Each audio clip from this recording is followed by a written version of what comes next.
right? Dubbo just hit 41 degrees while Sydney S sitting at 28. That S, not a typo. Inland New South Wales is absolutely cooking right now, and there is a reason your area might be next in line for either relief or more of this heat. Currently, the Bureau of Meteorology has severe weather warnings active across Queensland and parts of New South Wales, affecting over 8 million Australians. In the next 90 seconds, I'll give you exact timing for when conditions change in Brisbane, Sydney, Melbourne, Perth and Adelaide. Plus, there's one location that could cop something completely unexpected around the 11-minute mark. But first, chuck your location in the comments right now, because tomorrow I am doing personalised forecasts for the top regions you lot mention. Sydney, rain arrives late Monday, around 9 p.m, heaviest overnight into Tuesday morning, clearing by midday. Melbourne, you are looking at scattered showers Tuesday arvo. Nothing major, maybe 10 to 15 millimetres. Brisbane and the Gold Coast, this is where it gets interesting. Storms developing Monday afternoon, continuing through Tuesday. Some could turn severe with heavy rainfall and damaging winds. Perth, Uri staying dry, 32 degrees today, 34 tomorrow, typical summer conditions. Adelaide, cooler change arrives Wednesday morning, dropping you from 36 down to 28, with that southerly bringing some relief. Now, here's the thing with this developing system. Access is showing a low pressure trough forming off the Queensland coast, which would bring significant rainfall to the southeast. But the European model has this trough further north, meaning Brisbane cops the bulk of it while northern New South Wales stays relatively dry. This 100-kilometre difference changes everything for places like the Gold Coast, Tweed Heads and Lismore. We'll have a better idea tomorrow morning once the latest model runs come through. Let's break down what's happening right now across the country. Starting up north, Darwin S sitting at 33 degrees with 87% humidity. Yeah, look, I know that S not ideal for anyone working outdoors up there. The monsoon trough is active, but sitting further west, so the top end is getting patchy storms rather than the sustained heavy rainfall. Catherine picked up 42 millimetres overnight, Alice Springs staying bone dry at 39 degrees. Across in Western Australia, Broome S at 34, Kalgoorlie 37, and as I mentioned, Perth at 32. The Fremantle Doctor should kick in this arvo around 3 or 4, bringing that sea breeze relief to the coastal suburbs. South Australia, a bit of a mixed bag here. Adelaide at 36, as mentioned, but up at Port Augusta, they were looking at 39, Whyalla 38. Mount Gambier down south, staying relatively pleasant at 26 with that cooler air off the Southern Ocean. The fire danger across the state is extreme to catastrophic in some districts. So if you're in SA, please check the CFS warnings. Total fire ban is in place for multiple regions. Victoria, Melbourne currently 29, Geelong 27, but here's where it gets uncomfortable. Inland areas are copping it. Mildura 41, Swan Hill 40, Shepparton 38. The thing with Victoria right now is that heat combined with low humidity, creating pretty dangerous fire conditions across the northern districts. Ballarat and Bendigo both sitting at 35. Coastal areas like the Mornington Peninsula staying cooler, around 26, 27 degrees. Now for you lot in New South Wales, this is where we need to pay close attention. Sydney S at 28, Newcastle 29, Wollongong 27, but head inland and it is a completely different story. Wagga Wagga 39, Dubbo 41 as I mentioned, and up at Moree they hit 43 earlier this arvo. The models are showing this heat will start to break down Monday night into Tuesday as that trough approaches from the west. Coffs Harbour and the mid-north coast, you are looking at storms Monday afternoon, could see some decent rainfall, maybe 30 to 50 millimetres in the heavier cells. Queensland, right, this is the main event. Brisbane currently 32, Ipswich 34, Toowoomba 31, the Sunshine Coast at 30, Gold Coast 31. But according to the latest runs, severe thunderstorms are likely to develop across southeast Queensland Monday afternoon. We're re-talking possible large hail, damaging wind gusts up to 90 kilometres per hour and heavy rainfall that could lead to flash flooding in some areas. Townsville up north sitting at 33 with scattered showers, Cairns 32, the far north relatively quiet compared to what is brewing further south. Hang on, let me clarify something about this Queensland system. When I say severe thunderstorms, I'm talking about the type that can produce 50 to 100 millimetres in a short period. Areas like the Scenic Rim, Jimboomba and south towards the New South Wales border need to keep a close eye on this. The Bureau S already flagged this as a developing situation and they'll likely issue severe thunderstorm warnings once these cells start firing up. Tasmania, you're in your own world down there as usual. Hobart 23, Launceston 24, Devonport 22. Actually, here's something interesting. Hobart S warmer than Darwin right now when you factor in the feels like temperature. Darwin S humidity makes it feel like 41, while Hobart S sitting pretty at that genuine 23 with low humidity.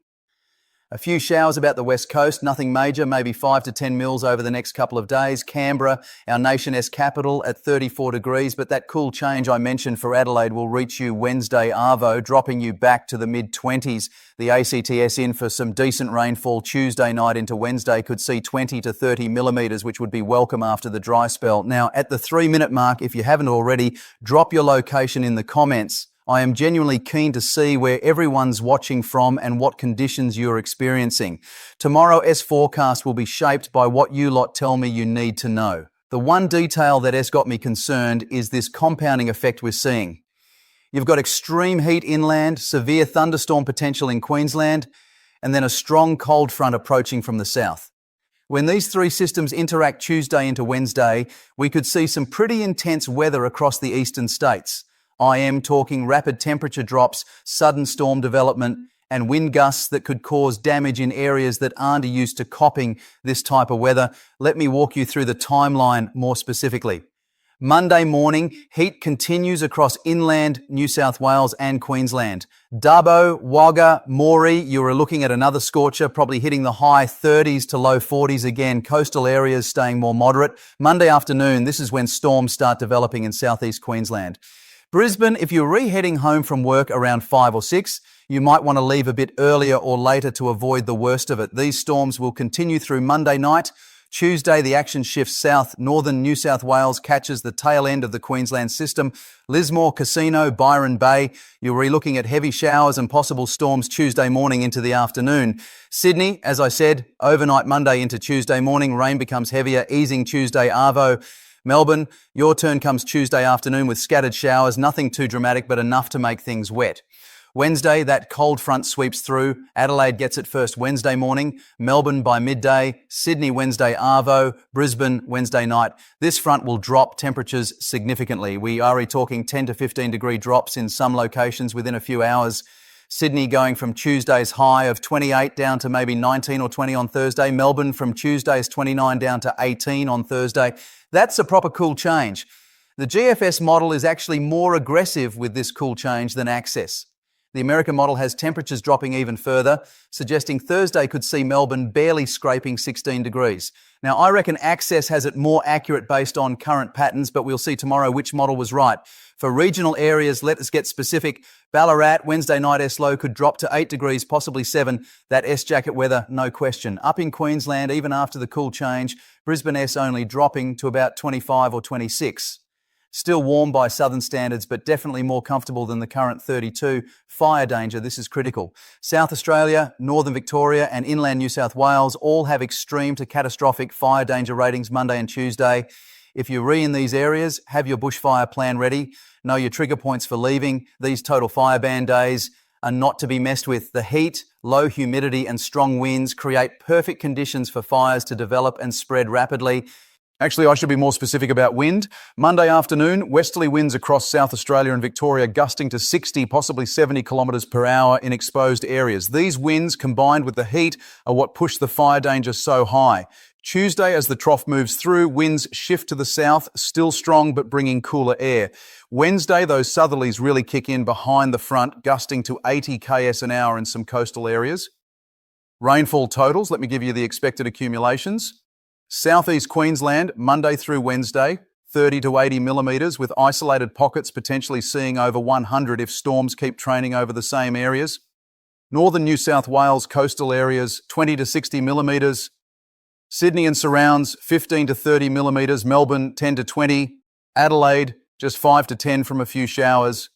Perth, Uri staying dry, barely a cloud in the sky, which is pretty standard for you lot in summer. There's one location that could cop something unexpected, and that is Toowoomba. Sitting on the range, you are going to be right in the zone where that Queensland storm activity could intensify as it moves up the escarpment. Currently, models are split on whether you cop 50 millimetres or 150. That is a massive difference. If storms develop just right and move slowly across the range, you could see intense rainfall Monday night into Tuesday morning. Check back tomorrow because I'll have updated model data showing which scenario is more likely. Ocean conditions quickly for the coastal crew. East coast surf building Monday and Tuesday, 3 to 4 metres, could reach 5 metres in exposed locations. Not ideal for swimming, excellent for experienced surfers though. Dangerous rips and currents expected. West coast relatively calm, 1 to 2 metres, easing back to 1 metre by Wednesday. Down in Tasmania, Southern Ocean swell, keeping things solid at 2 to 3 metres around the south and west coasts.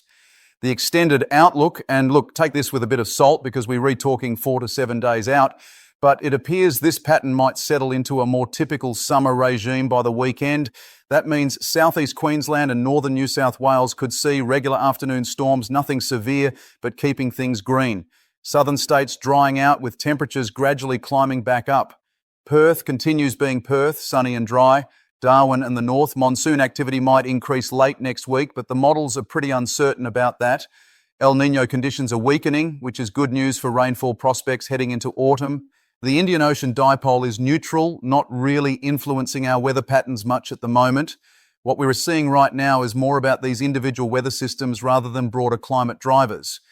At the 12-minute mark now, if you've been watching this whole time and haven't commented yet, seriously, drop your location below. I can personalise tomorrow's forecast without knowing where you all are. Even if you are from somewhere small, mention it. I try to cover as many places as possible. For other regional centres, Orange dropping to 19 Wednesday, Tamworth to 22 Thursday, Armidale 17, Western Australia S Interior staying hot, Karratha 39, Port Hedland 41, Queensland inland towns like Mount Isa and Longreach sitting at 38 to 40 degrees with minimal relief coming. Coober Pedy in South Australia, S North hitting 42, one of the hottest spots nationally. This heat is tough on agriculture with crops and livestock needing careful management as soil moisture drops rapidly.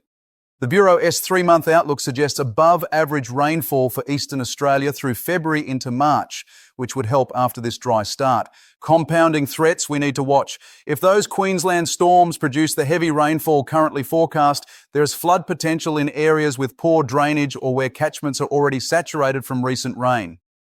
Flash flooding can develop quickly with 50 to 100 millimetre falls in a few hours. Second compounding threat after the storms and cool change, we're re-looking at potential frost for elevated inland areas Thursday and Friday morning. That temperature drop I mentioned could see places like Orange, Armidale, Stanthorpe dropping to near zero overnight. That's a huge swing from Monday's heat. But here's the balance. While we're re-seeing severe weather potential and temperature extremes, this is actually a reasonably typical summer pattern for Australia. We get heat, we get storms, we get cool changes. The southern states cool down, the north stays tropical. What makes this week notable is the intensity and the rapid changes, but it's not unprecedented or catastrophic for most areas. Just weather doing what weather does in an Australian summer. Models will update overnight with fresh data tomorrow morning.